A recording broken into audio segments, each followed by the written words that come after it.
Hey, what's up? Yeah, so I know I was supposed to make videos last week and I only made 3. That's my fault. Some things happened, got a little busy, was focused on some other stuff, and I wasn't able to get those videos out. But now I'm going to take it back to about the COVID era.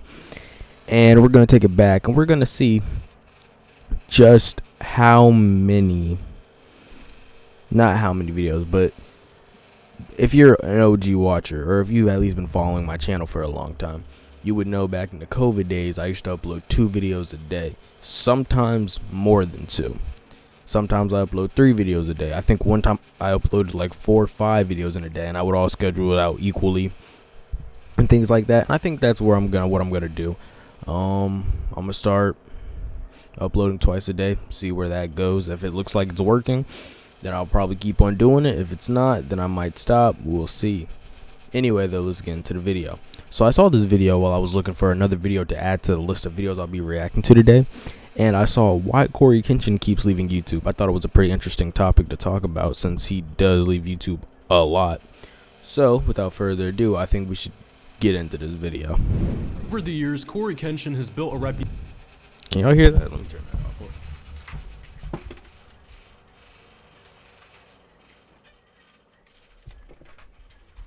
Of not only being one of the biggest gaming channels on YouTube with a sub count of over 17 million subscribers, he's also been known for his frequent hiatuses from the platform, where he will abruptly stop uploading for months on end, with more often than not complete radio silence on all of his social medias, which leads fans to speculate about what.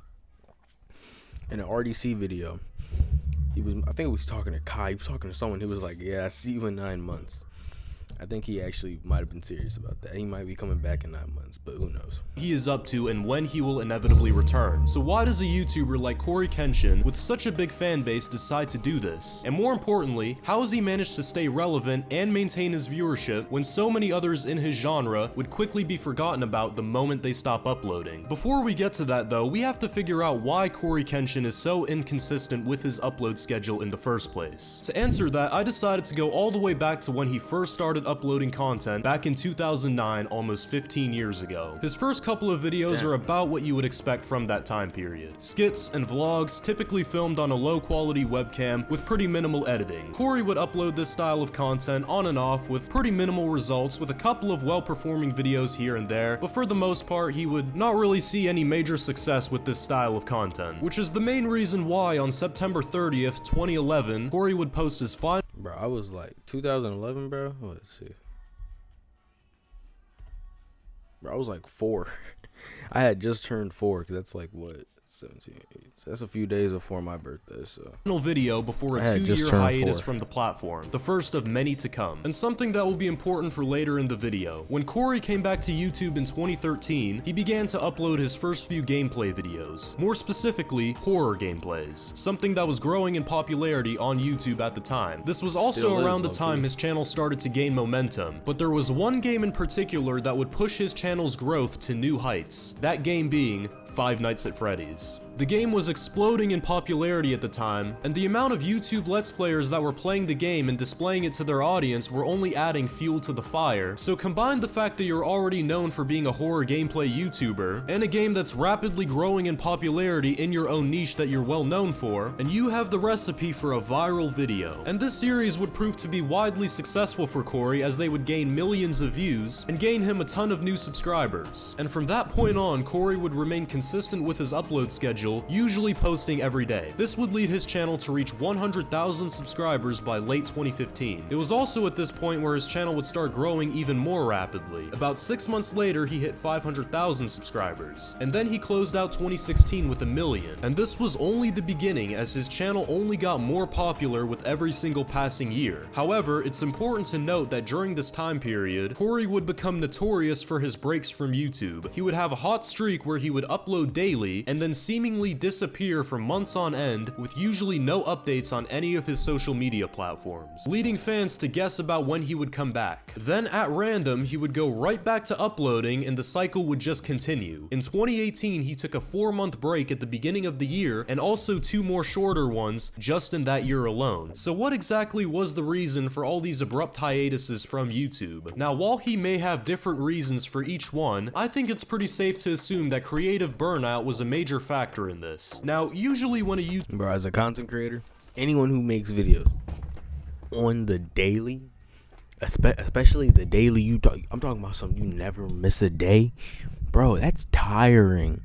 Like even when you don't edit, it's still just tiring because it's like, now you got your content, but it's like some days you're like, you burned yourself out so much, you're like, I don't even feel like making content.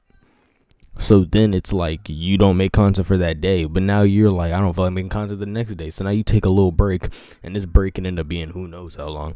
Then you finally come back, and you still don't really feel like making content. It's happened to me. I've never taken like months off, but sometimes I just don't feel like making videos because it takes a time, because you got to react to the videos.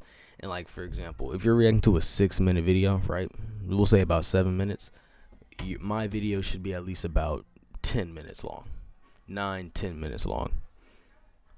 It should be at least twice, you know what I'm saying? So if it's a 7-minute video, then it should be about 9-10 minutes, because you still have to give yourself a reaction. That all adds up. The higher the video, the more. 15-minute video, 20-25 minutes, you know what I'm saying? Now you got to go, you know what I'm saying? That was hours worth of recording. Now you got to go make the thumbnail. You make the thumbnail. Then you got to go upload it all. And you know what I'm saying? And it's not as hard as you think. No, I'm not complaining about it. It's actually pretty easy, especially for someone who has no reason to edit his videos. It's simple. First off, like one of my friends talking about me editing. He says I should edit. What am I going to edit? He's talking about some memes and stuff. First off, bro, we're in 2024. People who still put memes in their YouTube channels, bro, grow up. Okay, when I was like in elementary school, all of us were in elementary school, and memes were in the videos. That was cool. That was the thing back then. We're about to be grown adults in a few more years. Memes do not need to be in your videos. Occasionally, sure, but broski. Like, I remember when I used to watch Young Don, I used to get so mad when he used to put the memes like, boy, if you don't, like, bro, it's old. These memes are old, bro. Stop it. Let it die out. There's no reason for you to be putting memes into your videos. And I hate it when Corey did it, too, for a while. Because it was just like, and this is when he first came back. Because I'm like, bro, I get it. You know, you just came back. But people don't really want to see all those memes. Even my brother was like, come on. Because they put, like, it'd be like, for example, a 20-minute video. There'd be, like, 30 different memes in one video. I'm like, bro, I don't, you know what I'm saying? It's just annoying. I don't like memes. So I'm not about to put memes in my video. Even if I did edit, that is exactly what I would not be putting in there. You know what I'm saying? But it's really easy, but it takes time out of your day, and it starts to get just maybe boring, or it starts to get a little tiring to where you don't want to do it, especially if you have to edit. So that makes sense. YouTube channel, because the longer the video, the more editing you gotta do. Channel starts growing rapidly. The next step for that YouTuber would be to hire an editor to handle all the video editing work that goes into a video, so that the YouTuber would have more time for different things like recording more content or handling merch drops or sponsorships, all of the typical business that comes with running a YouTube channel. But CoryxKenshin was a rare exception to this, because even as his channel grew and the demand for more consistent high quality content increased, he never hired an editor. He always did everything himself, and his reasoning behind this decision, according to him, is because he prefers his own style of editing and actually enjoys doing it too, which is a completely fair reason, as it gives him complete control of how his videos are gonna look. But the downside to this is that there is a lot of editing that goes into each of Corey's videos, which can be very time consuming to do and stressful when taking into account the fact that he usually uploads daily when he's not on break. So he has to plan the video, spend hours recording it, then on top of all of that, spend some more hours. And people who make gaming videos, I used to, boy, just wait till I start getting back into gameplays. When I get back into gameplays, I honestly just might live stream them, because gameplays are some of the most annoying. Like when I did gameplays, because when you do a gameplay, it needs to be at least an hour. You know what I'm saying? At least an hour. I feel like every gameplay should be at least an hour. That's gonna take even more editing, and a lot of the times, sometimes you might end up making the gameplay 2 hours, just depending on how you are. You playing a series like The Walking Dead, Life is Strange, bro, that could end up being 2-3 hours. So editing, which to someone who isn't a content creator might not sound like much, but if you're a YouTuber, you know that is absolutely exhausting sometimes. Now, my personal opinion, if something is your job and it's how you make your money, then leaving for half a year just because you're a bit tired of the content grind doesn't really make too much sense. And I have edited. When my monitor was broken and I was making those I was talking about animes that I liked and stuff like that. That took a decent amount of time. The first one I even tried to upload took a long time because I had to get the clips. Then when I got the clips, I found a different way of doing it because I was actually going to make the thing way longer than it needed to be. Like I was going to do a full rundown of each episode, so that was going to be a few hours, but then I was like, I could just actually explain it a little by little. So that's what I ended up doing. But it still took time. I had to edit.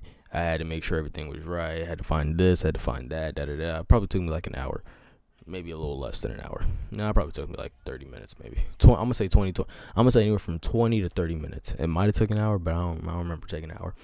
At first, though, it would have because of what I was doing, and then it did take an hour for the first time, but then I scrapped the whole idea, came with a new idea. So. Yeah, and I was editing off my phone, mind you, since, everything was broken, so.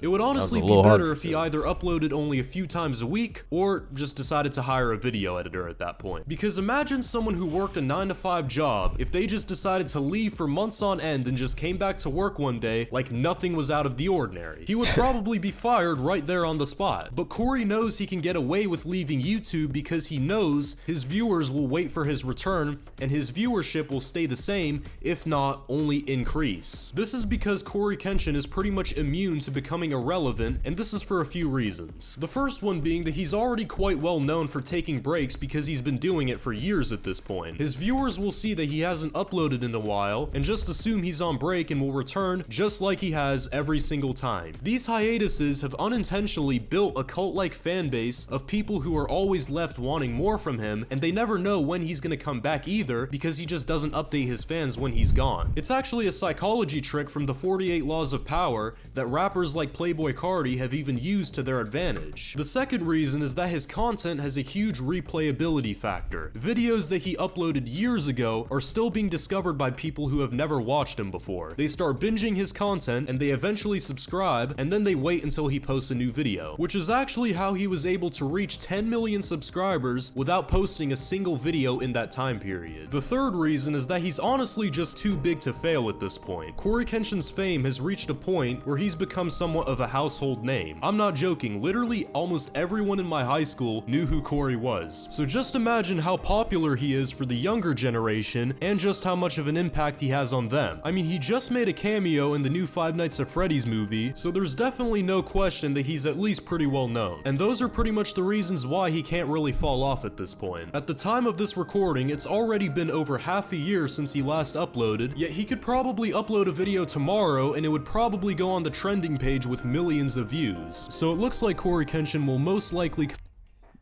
10-minute video on where he's been, what he was doing, what he's coming back doing. 10 million views. Number 5 trending. Like, I swear it'd be like that, bro. It's like that every time. Oh, well, I was doing this and now I'm coming back and I'm gonna do this and that and da-da-da-da. And it'd be like 10 million views. Number 5 trending. I'm like, all right. Come back to YouTube soon because he knows he has a very loyal fan base that will always wait for him no matter how long he's gone for. And he'll probably also take even more breaks after that if we're being completely honest here. But there's no doubt that when it comes to YouTube, CoryxKenshin is one of the most influential gaming creators out there. And when it's all said and done and he eventually leaves for good, he'll definitely be remembered for quite. Yeah, old man, bro. Right now, I don't know what he's doing right now. I know he was in Japan recently with Poised, but yeah.